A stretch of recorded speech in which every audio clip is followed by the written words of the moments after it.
안녕하십니까. 강지연입니다. 국내에 코로나19 바이러스 환자가 처음으로 발생한 지 6개월이 지났습니다. 지난 시간 동안 코로나19는 건강을 빼앗을 뿐 아니라 또 우리의 일상에도 많은 변화를 줬는데요. 정은경 본부장은 지난 6개월 동안의 코로나19 사태를 마라톤에 비유하면서 10km를 전력 질주로 달려왔다라고 표현했습니다. 더불어 장기전에 대비해 지속 가능한 대응 시스템도 갖추겠다고 했는데요. 여전히 우리의 일상을 위협하고 있는 코로나19 바이러스의 위험에서 하루빨리 벗어나기 위해서는 시민들의 적극적인 협조가 필요합니다. 지금처럼 앞으로도 방역 수칙과 개인 위생에 신경 써주시길 당부드리겠습니다.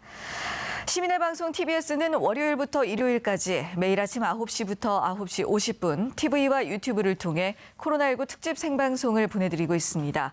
질병관리본부에 따르면 어제 0시 기준으로 국내 코로나19 누적 확진자는 총 13,771명으로 집계됐습니다.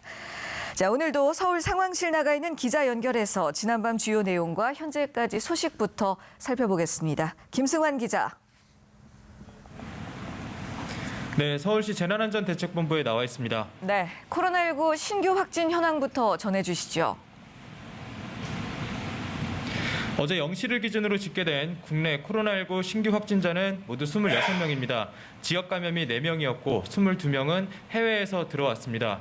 신규 확진자가 이틀 연속으로 30명대를 기록하다가 20명대로 줄었습니다. 특히 지역 감염 환자 수만 놓고 보면 73일 만에 가장 적은 수치입니다. 서울 2명, 광주와 전남 1명씩입니다. 하지만 해외 유입 환자는 22명으로 25일째 두 자릿수를 보이고 있습니다. 검역 과정에서 10명이 확인됐고 입국 후 격리 중에 12명이 확진 판정을 받았습니다. 유입 국가는 필리핀이 9명으로 가장 많았습니다. 국내 누적 확진자는 13,771명이 됐습니다. 이 중 12,572명이 격리 해제돼 완치율은 91.3%입니다. 사망자는 밤사이 1명 더 늘어서 누적 297명이 됐습니다. 네, 자, 서울 지역 상황만 좀 더 자세하게 살펴볼까요?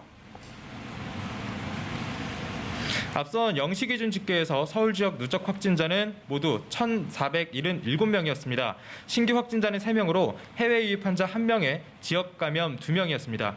지역 감염 환자들의 감염 경로는 아직 확인되지 않았습니다. 이 집계 이후 서울에서는 16명의 확진자가 추가로 확인됐습니다. 해외 유입 환자 3명에 지역 감염 추정 환자 13명입니다. 특히 강서구에 위치한 요양시설에서 9명의 집단 감염이 확인됐습니다. 지난 19일 이곳 이용자 중 1명이 확진 판정을 받았는데 이후 이뤄진 접촉자 검사에서 확인된 겁니다. 검사가 아직 진행 중이라 확진 판정 수는 더 늘어날 수도 있습니다. 이곳에서 이뤄진 감염의 첫 환자의 감염 경로는 아직 확인되지 않았습니다. 추가 확인된 환자를 포함하면 잠시 후 발표될 집계의 서울 지역 누적 확진자는 최소 1,493명이 됩니다. 예. 70여일 만에 가장 적은 국내 감염 환자 수가 기록이 됐는데 그런데 또 수도권에서 새로운 집단 감염의 경로가 생겨난 거군요. 특히 어르신들이 이용하는 시설이라 걱정이 더 많이 되는데요. 기존에 있었던 집단 감염 경로들에서는 추가 환자가 나오진 않았나요? 최근 서울에서 집단 감염이 이어지던 중구 하나생명과 관악구 사무실 관련 확진자는 서울에서는 확인되지 않았습니다. 다만 지난 2일 첫 확진자가 확인된 이후 24명의 감염 사실이 확인됐던 강남구 빌딩 내 집단 감염과 한화생명 집단 감염 간의 연관성이 확인되면서 분류는 합쳐질 가능성이 있습니다. 확진자가 나오면서 추가 감염이 우려됐던 강동구 소재 산후조리원과 또 성동구 거주 학생이 다니던 학교의 접촉자 전수 검사에서는 모두 음성으로 결과가 나왔습니다. 예, 그렇군요. 그런가 하면 제주에서는 3차 감염이 확인됐다는 소식이 있습니다. 지금 제주에선 서울 지역 확진자가 여행을 다녀간 다음에 감염이 확인되고 있어서 논란이 되고 있죠. 제주시는 어제 확진 판정을 받은 환자 중 1명이 광진구 여행객에 의한 3차 감염자로 추정된다고 밝혔습니다. 여행객에 의한 감염된 환자 2명과 유흥주점에서의 동선이 겹친다는 설명입니다. 아직 동선 등 역학조사가 진행 중인데 해당 확진자가 유흥주점에서 서울에서 간 여행객과의 직접 접촉도 있었다면 2차 감염자로 분류되고 그렇지 않다면 3차 감염자인 게 확정됩니다. 몇 차 감염자인지에 따라서 추가 검사 대상의 범위가 확대될 수도 있습니다. 서울에서 여행을 간 환자가 관악구 사무실 관련 확진자로 확인된 상태이기 때문에 제주에서 추가 확진 판정을 받은 환자도 관악구 사무실 관련 환자로 분류가 됐습니다. 제주시는 해당 여행객이 제주에 올 당시에 확진자와 접촉했던 자가격리 대상자였지만 서울시의 역학조사 미흡으로 여행을 다녔다며 유감을 표시한 바 있습니다. 지금까지 서울시 재난안전대책본부에서 전해드렸습니다. 네, 김승환 기자 수고하셨습니다. 계속해서 코로나19에 대해 좀 더 자세한 이야기 나눠보겠습니다. TBS 보도본부의 이강훈 기자와 함께합니다. 어서 오세요. 안녕하세요. 예, 지금 전국적으로 상황을 살펴보면 가장 대응이 시급한 부분이 해외로부터 계속해서 감염이 유입되고 있다는 점 아니겠습니까? 네. 지금 어제 오전 질병관리본부 발표에서 새로 추가된 확진자 26명 중에 예. 해외에서 유입된 경우가 이제 22명이라고 나왔는데 네. 단순히 비율만 보자면요. 85% 수준입니다. 예, 상당한 비중이군요. 그렇죠. 기간을 좀 더 넓혀보면은요. 지난 7월 7일부터 어제까지 최근 2주간 신고됐던 신규 확진자가 634명이었는데 이 중에 해외 유입 확진자가 370여 명이었어요. 예. 비율상으로 이제 60%였거든요. 예. 그러니까 확실히 이 추가 확진자의 무게 중심이 지역 감염보다는 해외 유입으로 이동한 건 맞다라고 네. 좀 볼 수 있겠고요. 조금 더 넓혀서 보겠습니다. 최근 한 달 사이를 볼 수 있는데 2주씩 한번 쪼개볼게요. 네. 그러면 지난달 21일부터 이달 4일까지 2주를 놓고 보면요.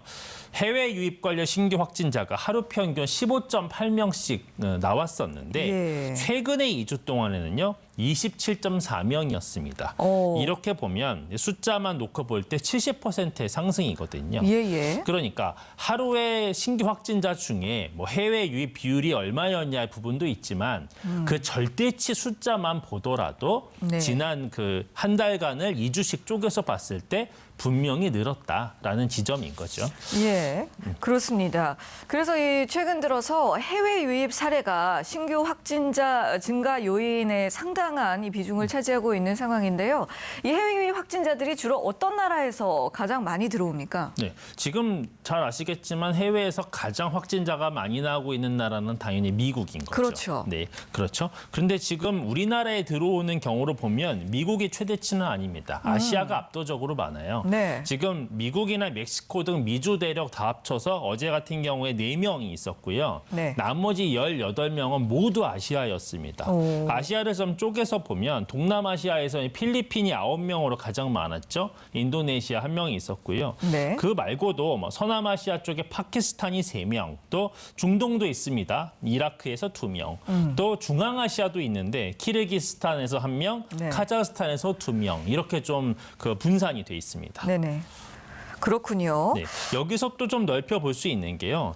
지금 이제까지 그 국내에서 지금 확인됐던 해외 유입 확진자들의 누적 현황도 좀 볼 수 있어요. 네. 우리가 지난 1월부터 지금 6개월 동안에 쌓인 현황인 건데 현재까지의 해외 유입 관련 확진자가 이제 2,000명 정도가 됩니다. 예. 그렇게 봤을 때 지역별로 좀 나눠 보면은요. 그 아시아 지역, 그런데 이건 중국은 빠져 있어요. 아시아 지역이 39%로 가장 많고 예. 미주 지역이 34%로 약간의 차이지만 꽤 비슷한 비율이죠. 네네. 그리고 이제 유럽이 25% 정도로 쫓아오는데 이 정도가 이제 주요 지역이라 할 수 있고요. 그렇네요. 뭐 아프리카는 1%대. 또 뭐 중국 지역도 1%가 안 됩니다. 그래서 상당히 적은 비율이라고 할 수 있죠. 예, 그러니까 이 주로 아시아 지역 그리고 미주 네. 또 유럽 네.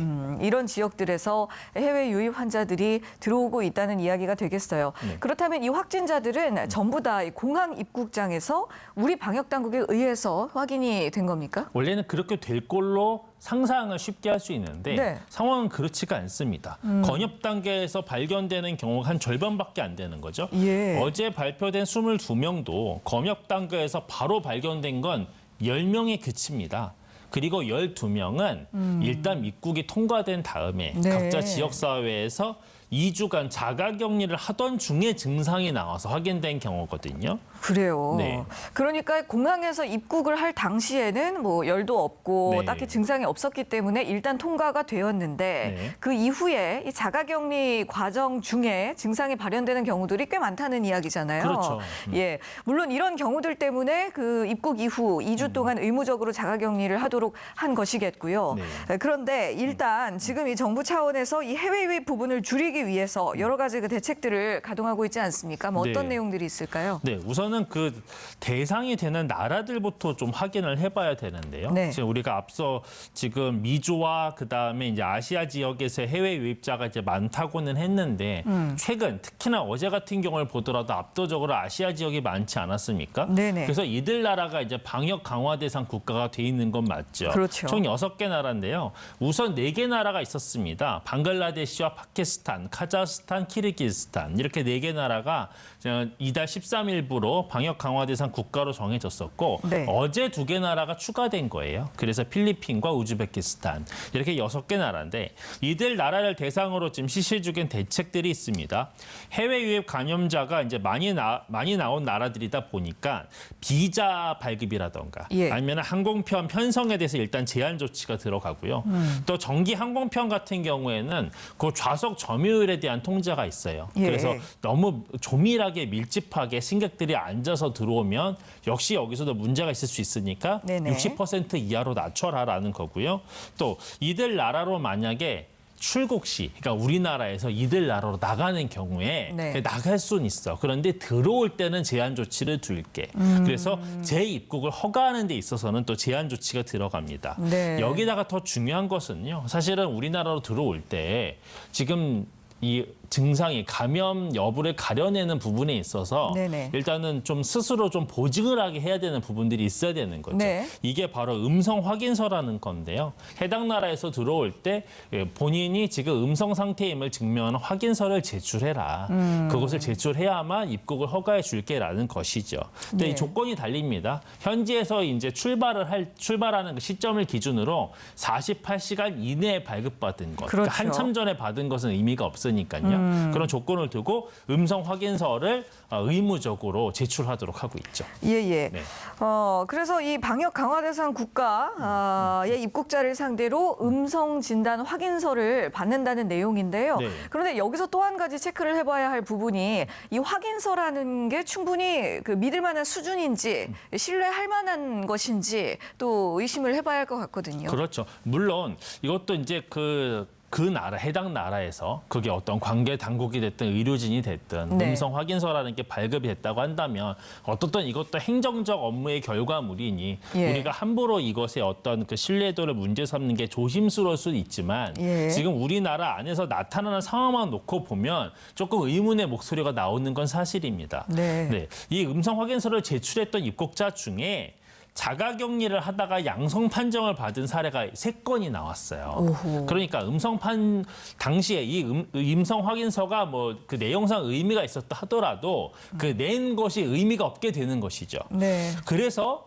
사실 이것이 가짜 확인서가 아니었느냐라는 이제 문제 제기가 일각에서 나오고 있는 건데 네네. 이에 대해서 방역 당국 입장에서는 이들이 처음 제출했던 이 확인서가 무조건 가짜로만 볼 수는 없다. 왜냐하면 당시에 입국을 할 당시에 나름대로 어떤 잠복기 상태여가지고 증상이 특별히 없어서 예. 분명히 음성 상태였던 건 맞고 이후에 자가격리를 하던 중에 증상이 나왔을 수는 있으니 당시의 확인서 내용은 맞는 것으로 좀 효력을 봐야 되는 거 아니냐라는 예. 어떤 의견도 내놓고 있는 거죠. 예, 그렇군요. 이렇게 공항을 통해서 들어오는 입국자들 외에도 네. 또 항만으로 들어오는 외국 선원들이라든가 또 이 선원들과 접촉한 내국인들도 있을 텐데요. 특히 지금 이 부산에 들어와 있는 러시아 선박에서 확진자가 많이 나오지 않았습니까? 그렇죠. 이 접촉자들에 대한 진단 검사 결과 나왔습니까? 네, 나왔습니다. 지금 우리 이들 선원과 이제 접촉했던 우리 내국인이 총 75명인데 이 중에 이제 32명에 대해서는 음성 판정이 나온 상태고요. 예. 나머지 이제 43명은 아직 검사가 진행이 안 됐는데 필요에 따라서 검사 여부를 좀 결정할 계획이라고 합니다. 네네. 왜냐하면 이 접촉자들 각자 상황이 다 다르니까요. 우리 러시아 선박 지금 4척이 들어와 들어왔었고 여기에 지금 확진자 선원이 이제 총 23명이 있지 않았습니까? 네. 그래서 이 23명은 현재 그 부산의료원의 음압병상에 지금 입원해서 치료를 받고 있는 상황입니다. 예. 또 항공, 항만과 더불어서 주한미군 쪽도 확진자가 계속해서 나오고 있잖아요. 그렇습니다. 지금 주한미군 사령부가 밝힌 것에 따르면 이달 12일에서 15일까지 한국으로 입국한 주한미군 장병은 6명, 그리고 가족이 4명, 총 10명이 양성 판정을 받았다라고 밝혔습니다. 네, 이들 확진자가 들어왔던 경로는요. 평택에 있는 그 미군 그 캠프 험프리스가 있고 그다음에 또 이제 오산 공군기지와 관련된 장병들이에요. 그래서 이 두 곳에 지금 격리시설로 이송이 돼 있는 상태로 지금 있는 상황입니다. 네, 지금 말씀해주신 그 주한미군 관련 확진자들은 우리 국민들과의 접촉은 아직까지 전혀 없는 상황인가요? 일단 그렇게 상상을 해볼 수 있죠. 왜냐하면 이들 장병들이 들어오는 경로가 뭐 인천공항이나 김포공항 같은 민간 항공기편으로 들어오는 게 어떤 그 주요 경로는 아니니까요. 네네. 미국에서 군용 비행편을 가지고 들어오기 때문에 어찌 보면 우리 관계당국의 출입국 관리 기본 경로에서는 좀 분리되어 있는 상황이긴 하죠. 네. 그런데 상황이 이렇게 단순치는 않습니다. 이 10명 중에 장병 5명과 가족 4명까지 총 9명은 이렇게 미국 정부의 전세기편으로 들어온 게 맞는데 장병 1명은 민항기를 통해서 들어왔다. 아하. 인천국제공항을 통해서 들어왔다라는 겁니다. 그러면 이때 이 들어오는 경로에서 일반인들과의 어떤 접촉 가능성 배제할 수 없죠. 네. 그런데 다만 뭐 이때 이미 벌써 증상이 있는 상태였는지 아닌지는 좀 다시 확인을 해봐야 될 상황입니다. 이 한 명, 이 부분이 좀 문제가 될 수가 있겠네요. 그렇죠. 네. 예. 자, 그래서 정부 입장은 아직까지는 그 해외에서 유입된 감염자들이 국내 지역사회에 바이러스를 전파시킬 가능성은 낮은 것으로 보고 있는 입장인 거죠. 큰 틀에서는요. 예. 어쨌든 일부 나라에 대해서 뭐 출입국 제한 수위를 더 높인다던가 추가 대책 마련도 계속해서 좀 고심을 해봐야 하지 않을까라는 생각도 듭니다. TBS 보도본부 이강훈 기자와 이야기 나눴습니다. 수고하셨습니다. 맞습니다. 지금 여러분께서는 코로나19 특집 생방송 TBS와 함께하고 계십니다. 네, 이번에는 코로나19에 대한 자세한 내용과 이슈들 전문가와 함께 짚어보는 순서입니다. 먼저 설대우 중앙대 약학대학 교수 모셨습니다. 어서 오십시오. 예, 안녕하세요. 그리고 TBS 강양구 과학전문기자도 함께하십니다. 안녕하십니까? 네, 안녕하십니까? 자, 코로나19 바이러스가 발병한 지 이제 6개월이 지났습니다. 지난 6개월이라는 시간 동안 두 분은 상황을 어떻게 보셨는지 한 번씩 들어보도록 할게요. 예, 저는 뭐 우리나라가 다른 나라에 비해서 상당히 코로나19와 관련해서 선방했다 이렇게 보고 있습니다. 네. 또 이 코로나19를 통해서 국가 위상도 많이 높아졌다 이런 생각도 갖고 있고요. 또 이제 국민들께서 상당히 이제 협조도 많이 하셨고 또 하나는 이번 기회를 통해서 우리가 선진국이다 이런 것도 알게 된 거죠. 그다음에 또 우리 스스로도 우리가 가지고 있는 방역 수준이라 그럴까요? 기술 이런 것도 우리가 알게 되었다고 생각이 됩니다. 다만 지난 6개월을 물어보셨는데 저는 앞으로가 좀 더 이제 중요해지고 있다 이렇게 오히려 보고 있습니다.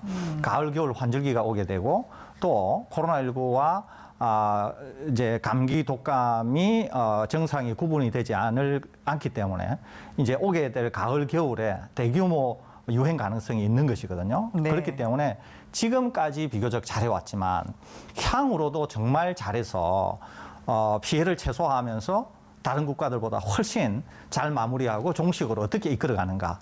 이것이 향후의 과제가 아닌가 이렇게 생각이 됩니다. 예, 이번 코로나 사태를 계기로 우리나라가 방역 선진국임을 증명을 해온 시간이었으나 하반기에 대규모 유행에도 계속해서 잘 대비를 해야겠다라는 말씀해 주셨고요. 강 기자님은요? 네, 저는 다른 부분을 하나 더 추가를 하고 싶은데요. 저는 그 우리나라 시민들의 방역 참여가 굉장히 돋보였다라고 생각을 합니다. 그러니까 지난 6개월의 상황을 돌이켜 보면은 뭐 정부에서 굉장히 잘 대처를 한 측면도 있긴 합니다만은 사실 우리나라의 가장 큰 특징 중에 하나는 락다운이라는 걸 해본 적이 없거든요. 그렇죠. 네, 그러니까 우리나라는 다른 나라들처럼 뭐 통행 금지를 한다거나 아니면 강제로 상점들의 문을 닫게 한다거나 그런 적이 없었습니다. 심지어는 2월, 3월에 대구, 경북에서 굉장히 많은 유행 사태가 생겼을 때에도 대구, 경북조차도 락다운을 하지 않았어요. 예. 하지만은 대구, 경북의 시민들이 자발적으로 거의 90% 이상의 이동을 줄임으로써 유행을 막았거든요. 그리고 그 뒤에 국면들을 살펴보면 5월, 6월 이후에 수도권이 굉장히 위태로운 상황이었습니다만은 사실은 방역 당국이 계속해서 뒤따르기식으로 방역을 할 때도 이제 시민들이 뭐 마스크를 잘 착용한다던가 아니면은 고위험군의 경우에 모임을 자제한다든가 등등의 것들을 통해서 이제 가까스로 이렇게 유행을 잡아 놓는 국면들이 분명히 있었다라고 생각을 합니다. 네. 그래서 그런 부분들이 저는 두고두고 좀 칭찬을 해줘야 될 부분이 아닌가라는 생각이 들고 좀 예. 우리의 자산이라는 생각이 듭니다. 예, 그렇습니다. 시민들의 자발적인 협조가 늘 있었기 때문에 우리나라는 그 해외 국가들과 같은 강제성 있는 조치를 그렇게까지 내리지 않아도 되는 그런 상황을 유지해 온 것이겠죠. 그렇다면 지난 6개월 중에서 또 가장 위험했던 상황이라고 해야 할까요? 그 국내 코로나19 사태에서 변곡점이라고 표현할 수 있을 만한 그런 시점은 어떤 때가 있었을까요? 네, 명확히 이제 두 곳을 짚을 수 있는데요. 하나가 이제 대구에서 신천지 대구교회에서의 예. 폭발적인 상황. 이때는 초기 환자가 1번부터 30번까지 나오면서 비교적 숫자가 많지 않았습니다. 그리고 네네. 충분히 방역 감시망 내에서 관리가 가능한 상황에서 31번째 환자부터 폭발적으로 이제 늘어나게 되는 대구 사태를 맞게 되는 것이거든요. 예. 우리 국민 모두가 이제 깜짝 놀랐죠. 그때의 여파가 상당히 이제 길게 지속이 됩니다. 그러다가 이제 두 번째를 든다고 하면은 이태원 클럽발 집단 감염 사태라고 볼 수 있습니다. 예. 이때는 고강도 사회적 거리두기에서 완화된 사회적 거리두기로 가게 되는 그 약간의 안일함이 이제 이 사태를 촉발시키게 되는데요. 네. 이 이태원 클럽발은 상당히 이제 긴 시간 전에 일어난 일임에도 불구하고 사실은 지금까지 이 여파가 있다 이렇게 볼 수 있습니다. 이때 이제 우리가 다 추적하지 못했던 그런 환자들이 를 통해서 국내 발생 양상이 계속 이어져 오고 있다고 생각이 되거든요. 예. 그렇기 때문에 이 두 지점이 우리가 지금까지 지난 6개월에서 경험한 그런 가장 중요한 그런 고비가 아니었나 이렇게 생각이 됩니다. 예, 지금 이 교수님께서 지난 6개월의 시간 동안 국내 코로나19 사태에서 가장 그 주요했던 변곡점으로 신천지 관련 사태 그리고 이태원 클럽발 사태 이렇게 두 가지 지점을 지적을 해주셨습니다. 그렇다면 이런 어떤 변곡점이 될 수 있는 상황이 다가올 때 공통적인 징후 같은 것이 있나요? 제가 외람되면 제가 말씀을 드리겠습니다만은 예. 뭐 대통령님이나 아니면 국무총리나 혹은 보건복지부 장관이 이제는 일상생활로 돌아갈 때 이제는 우리가 바이러스를 확실하게 통제한 것 같습니다. 같은 뉘앙스의 얘기를 할 때마다 일주일 안에 이런 일이 또 터졌죠. 집단 감염 사태나 혹은 상당히 심각한 상태의 상황이 생겼거든요. 예. 그러니까 이제 왜 그런 일이 자꾸 생기는지를 생각을 해본다면 그게 저는 방역의 가장 큰 적은 방심이라고 하는 것과 맞닿아 있다라고 생각을 합니다. 예. 왜냐하면 행정의 책임자들은 그 바이러스 전문가가 아니고 방역 전문가가 아니기 때문에 일주일이나 2주일 동안 국내에서 발생하는 확진 환자 숫자가 10명 미만으로 줄어드는 것처럼 보이면 마치 지금 바이러스를 우리가 통제하고 있는 것 같다라는 생각을 합니다.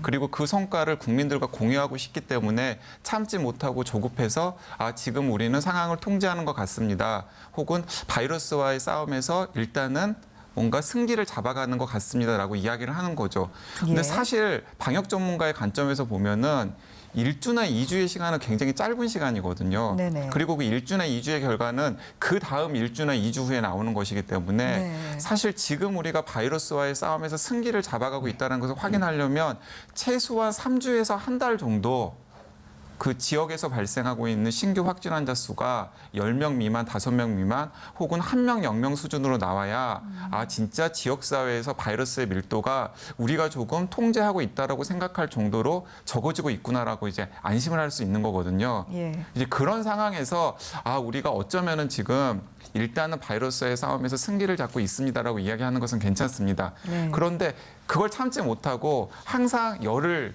혹은 2주 정도가 상황이 좋아지면은 이야기를 하면은 사실은 그건 상황이 좋아지는 것이 아니라 그 사이에 방심한 결과가 또 바로 그 다음 주나 나타난다라는 거죠. 근데 예. 지금이 또 이제 그런 상황인 것 같아가지고 약간 걱정입니다. 예. 5월, 6월에 굉장히 지속되었던 수도권 확산세 그리고 대전 또 광주 전남으로 이어지는 분위기가 지금 국내의 경우에는 약간 잡혀가는 듯한 분위기가 되거든요. 네네. 근데 제가 어제도 말씀이 드렸습니다마는 사실은 방역 당국은 그렇게 한 게 없습니다. 계속 뒷따라기식으로 찾기만 했었죠. 제가 생각하기에 지금 수도권 확산세가 특히 잡혀가고 있는 것처럼 보이는 것은 6월에 특히 환자들이 쏟아졌기 때문에 시민들이 약간 더 축소가 된 거거든요. 네. 네, 좀 더 조심을 하고 마스크를 좀 더 잘 착용을 하고 사람들과의 만남을 좀 더 줄인 결과가 제가 생각하기에는 지금 수도권에 있는 확진 환자 수가 줄어드는 결과로 나타나는 것으로 보입니다. 예. 근데 지금 여기서 또 방심하면은 또 7월 말이나 혹은 8월 초에 다시 또 환자들이 늘어나는 양상으로 나타날 수가 있다는 것이죠. 예. 이제 그런 높낮이를 좀 조절을 해야 된다는 거 다시 한번 강조하고 싶습니다. 예, 중요한 말씀을 해주신 것 같습니다. 국내 확산세가 조금 주춤해진다 싶으면 또 방역 당국에서 방역을 느슨하게 만들고 그래서 우리들이 그 방심을 하게 되고 이렇게 되면 또 그 결과가 1, 2주 뒤에 다시 네. 예, 상황 악화로 나타나게 되고 어떻게 보면 자꾸 이런 악순환이 반복되고 있는 그런 패턴인 것 같은데요. 그 때문에 여전히 6개월이 지났음에도 코로나19는 계속해서 진행 중입니다. 어제 같은 경우에는 신규 확진자 수가 꽤나 줄어들기는 했지만 당연히 이 경계를 늦춰서는 안 될 텐데요. 현재 상황은 어떻게 보고 계신지요? 예, 이제 말씀하신 대로 어제 국내 발생은 4명이 나왔습니다. 이제 네. 해외 유입이 22명이고 전체적으로는 26명이 나왔습니다. 그런데 이제 일요일 같은 경우에는 주 말이기 때문에 보통 주 중에 비해서 검사 건수가 3분의 1밖에 되지 않습니다. 네. 그렇기 때문에 이렇게 숫자가 줄은 거에 대해서 뭐 특별히 일희일비할 필요는 없고요. 제가 늘 말씀드리는 것은 내용이 실제 숫자보다도 훨씬 중요합니다. 그런데 지금 서울이나 다른 지역 같은 경우에는 여전히 이제 집단 감염이 산발적으로 생기고 있고 아직도 꼬리를 모르는 그런 감염들이 계속 있는 것이거든요. 거기다가 우리가 아는 것처럼 변이가 확실히 확산에 중요한 영향을 미치는 것으로 보이는 등 여전히 이제 긴장을 해야 될 그런 상황이 많습니다. 네네. 다시 말씀드리면 국내는 비교적 최근 며칠 사이에 많이 줄어드는 것이 사실입니다. 그렇지만 말씀드린 대로 여전히 내용상으로는 긴장을 계속 유지해야 될 그런 상황에 있다. 이렇게 볼 수 있고 예. 해외는 계속 유입이 많아지고 있기 때문에 관리 측면에서 계속 긴장을 해야 될 상황입니다. 네네. 여러 번 말씀드린 것처럼 국내 상황이 더 중요하지만 해외 상황에서 유입되는 분들을 관리해야 되는 것도 굉장히 중요한 이유가 우리의 의료 자원이라든지 행정력에 대한 등등 이런 것들이 여전히 우리가 관리를 해야 될 이유이기 때문에 그렇습니다. 그러니까 국내는 다소 주춤해지기는 했지만 여전히 긴장의 끈을 유지해야 되고 예. 해외인 경우에는 좀 더 관리를 타이트하게 해야 되는 그런 과제가 우리에게 주어진 상황이 지금의 상황이다. 이렇게 종합적으로 정리할 수 있겠습니다. 예, 지금 교수님께서 잘 설명해 주신 대로 최근의 추이를 보면 국내 발생과 비교해서 또 해외 유입의 비중이 늘어나고 있습니다. 그리고 입국자 중에서 자가격리를 위반하는 사례도 자꾸 발생을 하다 보니까 이를 통해서 또 지역사회로의 감염으로 이어지지는 않을까. 그래서 해외 유입이 또 다른 변수가 되지 않을까. 많은 분들이 걱정을 하시더라고요. 네, 이제 4월부터 해외에서 들어오시는 분들이 2주간 자가격리를 하고 있는데요. 네네. 그런데 다행스럽게도 그 해외에서 들어오신 분들이 자가격리를 하기 때문에 그것이 대규모 지역사회 감염으로 이어지는 사례는 현재까지는 없습니다. 그렇죠. 하지만은 지역사회 감염으로 이어지는 N차 감염이 아예 없었냐면 그건 아니거든요. 7건의 N차 감염이 있었는데요. 네. 이제 7건 중에서 이제 2건은 이동 중에 생긴 것이고 나머지 5건은 자가격리 중에 같이 동거하시는 분 가족들이나 등에게 전파하는 네. 사례입니다. 그렇기 때문에 이렇게 정리를 할 수 있겠습니다. 일단은 해외에서 들어오는 분들의 숫자를 줄일 수 있는 방법을 좀 고민을 해야 될 것 같고요. 예. 왜냐하면 전 세계 코로나19 이 확산세가 그 줄어들지 않고 있기 때문에 그리고 해외에서 이제 들어오시는 분들 같은 경우에는 이동 중에 어떻게 하면은 N차 감염을 막을 것인가 그리고 또 2주간의 자가격리 중에서 가족들이나 혹은 같이 동거하시는 분들에게 바이러스를 전파하는 것을 어떻게 효과적으로 막을 수 있을 것인가가 중요한 대목인 것 같습니다. 예. 그리고 이제 또 다른 측면에서 생각을 해보면은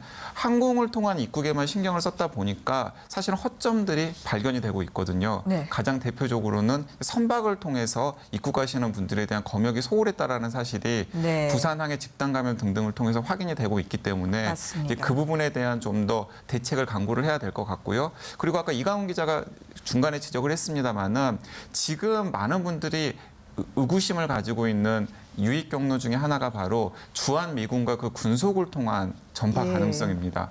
주한 미군들 같은 경우에는 주한 미군의 통제와 처분에 우리가 전적으로 의지를 할 수밖에 없기 때문에 우리 방역 당국이 어쩔 수 없는 측면이 분명히 있습니다만은 그렇기 때문에 그 경로를 통해서 우리 지역 사이로 바이러스가 유입될 수 있는 가능성이 있을 수는 있는 것이거든요. 그럼요. 이제 그 부분에 대해서는 상호 협조 그리고 우리의 견제나 통제 감시 같은 것들이 분명히 필요해 보입니다. 네. 네, 말씀해 주신 내용을 좀 정리를 해보자면 그러니까 이 해외로부터의 입국자 수 자체를 좀 줄이려는 노력 그리고 이 입국자들이 이동 중에 감염을 어떻게 막을 것인지 또 동거 가족에게로의 전파를 어떻게 방지를 할 것인지 또 항공뿐만 아니라 뭐 항만이라든가 주한미군이라든가 그런 다른 유입 경로에 대해서도 감시가 조금 더 필요하다는 조언을 해주셨습니다. 자, 이뿐만 아니라 전 세계적으로 또 코로나19 백신과 치료제를 개발하기 위해서 노력을 쏟고 있죠. 이 코로나19 치료제 하면 아무래도 가장 먼저 떠오르는 것이 바로 렘데시비르일 텐데요. FDA의 긴급 승인까지 받았고 또 국내에서도 치료제로 사용하고 있습니다. 여기에 대해서는 어떻게 보시는지요?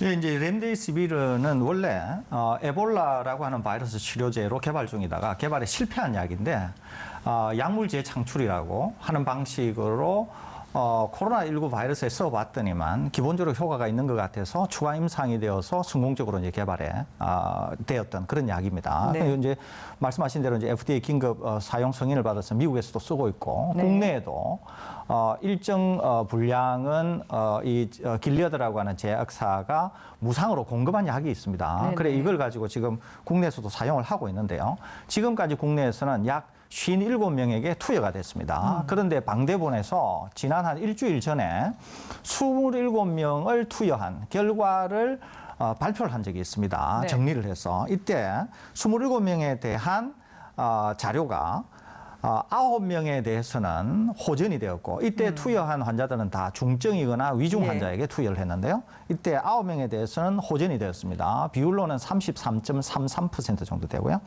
또 15명에게는 약을 주었는지 안 줬는지도 모를 정도로 아무런 효과가 없었습니다. 이게 이제 55.56% 정도 됩니다. 네. 그다음에 심지어는 투여를 받은 사람 중에 3명은 악화가 되었습니다. 그래 이게 이제 11.11% 정도 되는데 네. 그러니까 효과가 없거나 더 악화된 경우가 66.67% 정도 됩니다. 예. 그러니까 지금 우리가 매일 우리가 보게 되는 사망 환자 수만 하더라도 렘데시비르를 투여하기 이전과 투여한 이후에 1명 또는 2명 아니면은 사망자가 없는 이 패턴에 별 변화가 없습니다. 국내에서는. 네. 그리고 지금 말씀드린 27명의 결과만 보더라도 호전이 9명 된 이것만 하더라도 우리가 대정요법 그러니까 수액을 준다든지 항생제를 준다든지 또는 뭐 산소호흡기 정도로 또 우리가 얻었던 결과와 비교할 때 크게 달라질 건 없거든요. 그러니까 렘데시비르가 그렇게 뛰어난 치료 효과를 적어도 국내에서 거두고 있다.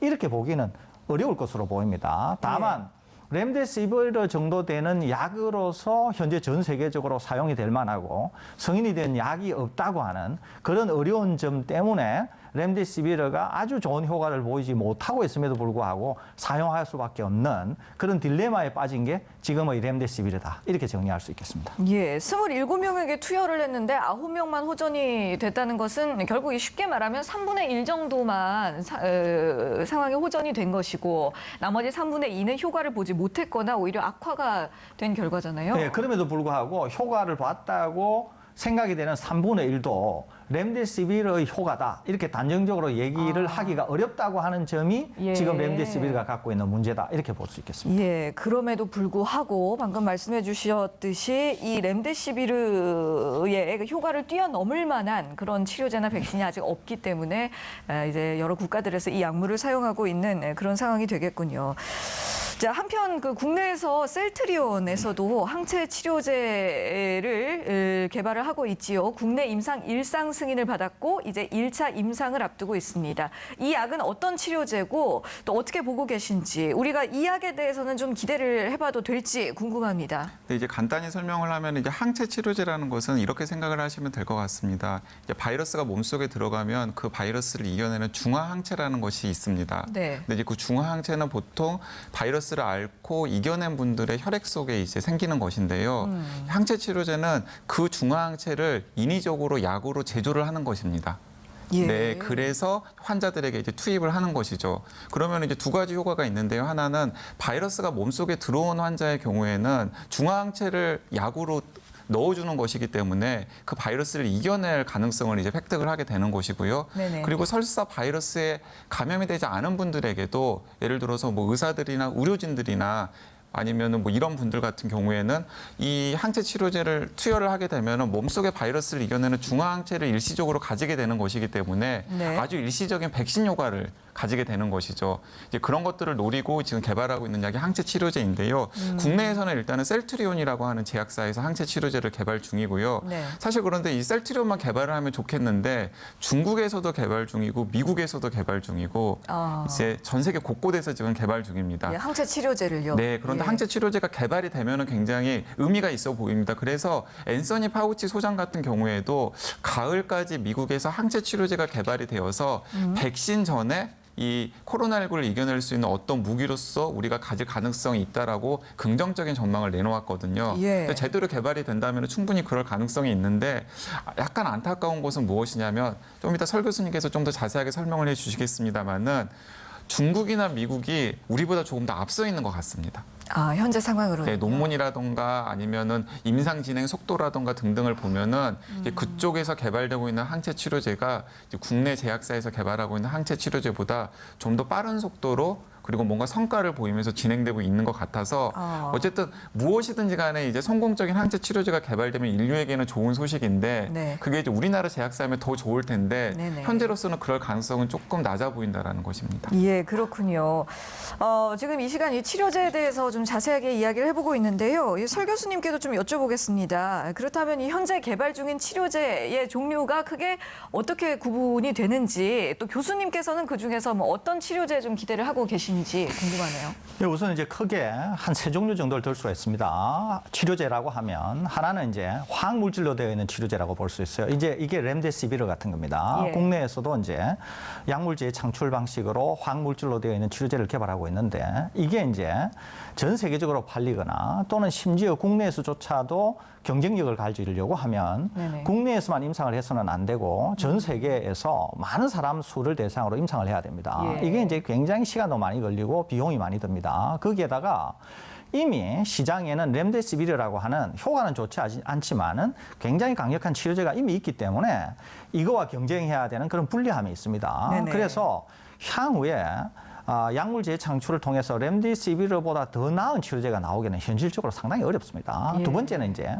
혈장 치료제라고 볼 수 있는데 이것도 이제 국내 모 회사가 하고 있습니다. 예. 혈장 치료제는 효과는 상당히 뭐 기대할 만합니다. 부작용도 비교적 적고 다만 좋은 혈장을 구해야 되는데 좋은 혈장이 이제 기본적으로 이 제품을 만들 수 있는 원료가 되는데 좋은 네네. 혈장을 대규모로 구입한다고 하는 게 현실적으로 거의 불가능합니다. 거기다가 외국에서도 이 혈장을 수입하는 것이 어렵기 때문에 그런 점에서 혈장 치료제가 가지는 한계를 극복하기는 좀 어려워 보입니다. 나머지 하나가 이제 방금 강 기자님께서 말씀하신 항체 치료제라고 볼 수 있는데 이 항체 치료제인 경우에도 국내에서 팔리기보다는 전 세계를 상대로 이제 팔려야 된다고 하는 그런 어려움이 있습니다. 그러다 보니까 전 세계에서 지금 기술적으로 상당한 경쟁을 하고 있는 것이거든요. 네. 그다음에 한 번 투여하는 약가가 제가 예상하기로는 약 100만 원에서 300만 원 정도 될 것으로 생각이 됩니다. 네. 상당히 고가약이 될 가능성이 그렇네요. 많죠.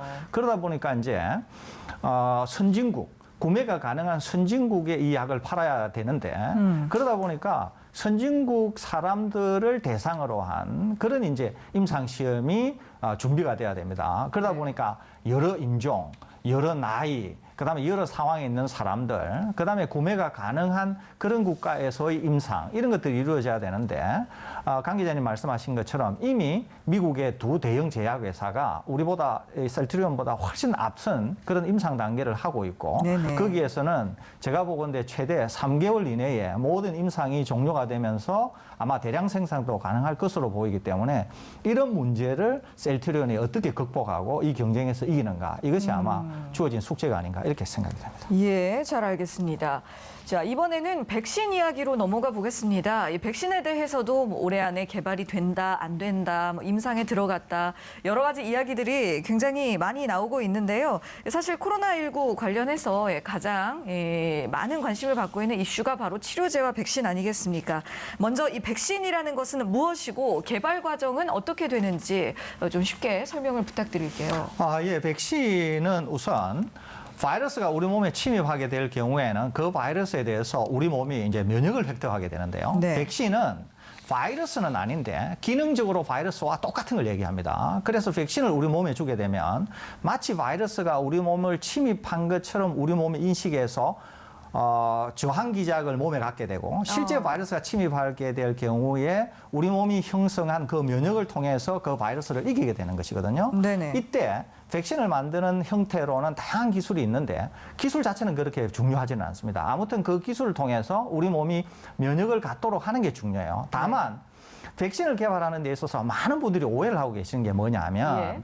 계속 이제 언론을 보면은 중화항체가 형성이 됐다, 몇 %의 사람들에게 뭐 항체가 만들어졌다 이런 얘기를 하는데 그러니까요. 항체가 만들어진 것은 이 백신을 테스트하는 데 있어서 최종 종착점이 아닙니다. 이거는. 그러니까 항체가 만들어져야 되는 것은 백신으로서의 기능을 위해서 매우 중요한 것임에도 불구하고 항체가 얼마나 만들어졌나 하는 거는 백신에게 있어서 그다지 중요한 일은 아닙니다. 왜 그러냐면은 일단 사람에게 백신을 테스트할 경우에는 사람에게 백신을 맞힌 다음에 뭘 해야 되냐면은 코로나19 바이러스를 줘서 테스트를 해야 되는데 사람에게는 네. 코로나19 바이러스를 줄 수가 없어요. 그렇죠. 주지 못하는 이유가 윤리적인 문제도 있고 네. 또 바이러스가 사람을 사망에 이르게도 할 수 있기 때문에 이 실험을 할 수가 없습니다. 네네. 그러니까 백신을 맞고 나서 일상생활을 하게 되는 거예요. 일상생활을 하면서 지역사회 내에서 감염이 되든지 감염이 안 되든지 해서 일정 시간이 지난 후에 분석을 하게 되는 것이거든요. 그러니까 국내에서처럼 지역사회 감염이 많지 않을 경우에는 네. 테스트를 하기가 기본적으로 어렵고 그렇겠네요. 두 번째는 안전성이 보장이 돼야 되기 때문에 긴 시간을 테스트하면서 계속 비교를 해야 되거든요. 이게 현실적으로 어렵습니다.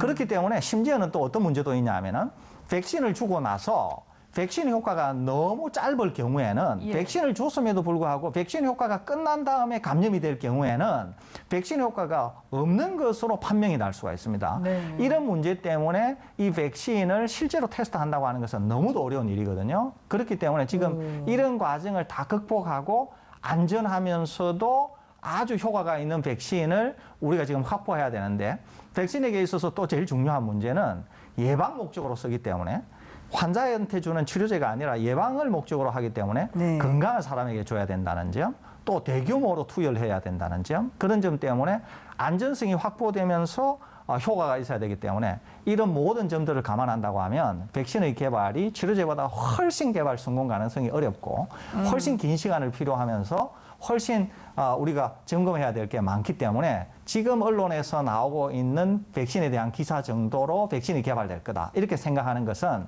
10단계 성공 가능성에서 한 단계, 2단계 정도의 것을 우리가 보고 있다. 이렇게 평가할 수 있겠습니다. 예, 지금 교수님께서 말씀해주신 이 최근 나왔던 이 백신 관련 이 소식들 중에 최근에 또 뜨거운 이슈가 됐던 것이 바로 이 내용이었죠. 그 미국의 모더나가 코로나19 백신 1차 임상 시험에서 대상자 전원에게 면역 항체가 형성된 것을 발견했다. 그리고 올해 안에 출시를 하겠다 이런 발표를 했었는데요. 이에 대해서 강양구 기자님 생각은 어떠신가요? 약간 답답한 부분인데요. 이제 예. 우리나라에서는 어쨌든 간에 미국 언론이라던가 혹은 미국의 영향력을 굉장히 많이 받기 때문에 이 모더나가 특히 주목을 받고 있습니다. 그렇죠. 그런데 사실 전 세계적으로 보면 그리고 백신 전문가들이 좀 더 유망하다라고 생각하는 것은 모더나가 아니라 오늘 아침에 포털 사이트의 검색어 상위에 오른 아스트라제네카라고 하는 영국의 제약회사가 지금 개발 중인 침팬치 아데노이드 바이러스 백신입니다. 그러니까 침팬치에게 감기를 유발하는 아데노 바이러스를 이용해서 예. 코로나19 이제 백신을 지금 에스트라제네카 그리고 옥스퍼드 대학교의 제너 연구소라는 곳에서 공동으로 지금 협력을 해가지고 제조 중인데요. 네. 일단은 그 바로 어제 이제 현지에서 랜시드라고 하는 잡지에 이 침팬지 아데노이드 바이러스를 이용한 아스트라제네카에서 개발 중인 백신에 대한 1차 임상시험 결과가 실렸습니다. 네. 근데 그 1차 임상시험 결과만 모더나와 비교를 해보면은 모더나보다 훨씬 더 성적이 좋습니다. 네, 그리고 또 같은 날 또 중국에서 역시 아데노바이러스를 이용한 이 바이러스 백신 개발 중인 바이러스 백신에 대한 임상시험 결과도 같은 랜시드에 실렸는데요. 네. 그것도 모더나보다 1차 임상시험 결과만 놓고 보면은 오히려 더 좋습니다. 그렇군요. 네, 그렇기 때문에 지금 모더나가 가장 앞서가고 있는 것이 아니라 가장 앞서가면서도 어느 정도 효과가 있다라는 것을 증명하고 있는 곳은 이 옥스퍼드 제너 연구소와 그리고 아스트라제네카 혹은 중국에서 개발 중인 백신이라는 사실을 제가 여기서 확실하게 말씀을 드리고 싶습니다. 근데 그럼에도 불구하고 그런 백신들조차도 사실은 방금 설 교수님께서 이야기한 여러 가지 조건들 때문에 이게 당장 올해 안에 혹은 내년 초에 건강한 일반 시민들에게 접종을 할 수 있을지는 굉장히 불확실한 영역이라는 생각이 듭니다. 네. 예를 들어서 정상적인 상황에서는 사실은 그런 프로세스가 진행이 될 수도 없습니다. 근데 지금 상황이 워낙에 안 좋다 보니까 약간 무리를 해서 만약에 옥스퍼드 대학교와 에스트라제네카가 개발 중인 백신이 어느 정도 효과를 발휘한다면은 뭐 빠르면은 내년 초 정도에 일반 시민들에게 찔러 넣을 수는 있겠습니다만은 네. 사실 그것은 굉장히 무리해서 하는 일이라는 예, 것. 그것 또한 불안정하다는 말씀이시죠. 그리고 또 그렇게 찔러 넣는다고 하더라도 그렇게 찔러 넣은 백신이 실제로 효과가 있는지를 보려면 예. 1년에서 2년 정도 모니터링을 해야 되거든요. 네. 네, 그런 모니터링 결과까지 염두에 둔다면은 사실 이번 유행 기간 안에 지금 많은 분들이 기대하는 것처럼 백신이 우리한테 올 수 있을까에 대해서는 계속 이제 회의적인 생각을 가질 수밖에 없습니다. 예, 잘 알겠습니다. 설 교수님께 마지막으로 한 가지만 더 여쭤볼게요. 하반기에 독감이 유행하는 계절이 되면 또 코로나19 사태가 더 힘들어질 수 있다라는 전문가들의 조언도 있거든요. 즉 뭐 가을, 겨울이 되면 2차 대유행이 올 수 있다 이런 이야기들 많이 하시잖아요.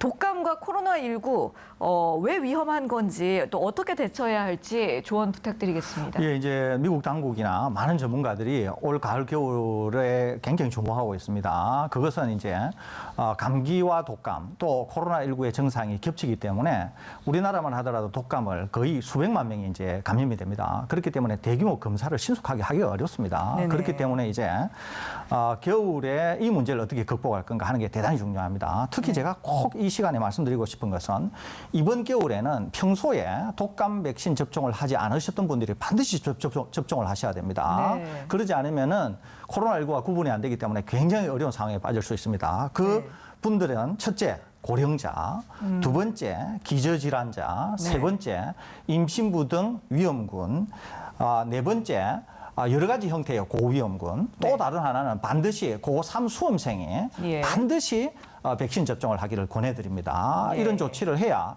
이번 겨울을 그나마 안전하게 나을 수 있지 않을까 이렇게 생각이 됩니다. 예, 올해는 꼭 독감 백신 접종하시는 것 잊지 않으셔야겠습니다. 지금까지 설대우 중앙대 약학대학 교수, TBS 강양구 과학전문기자와 이야기 나눴습니다. 수고하셨습니다. TBS 특집 생방송 코로나19 오늘은 여기서 마칩니다. 고맙습니다.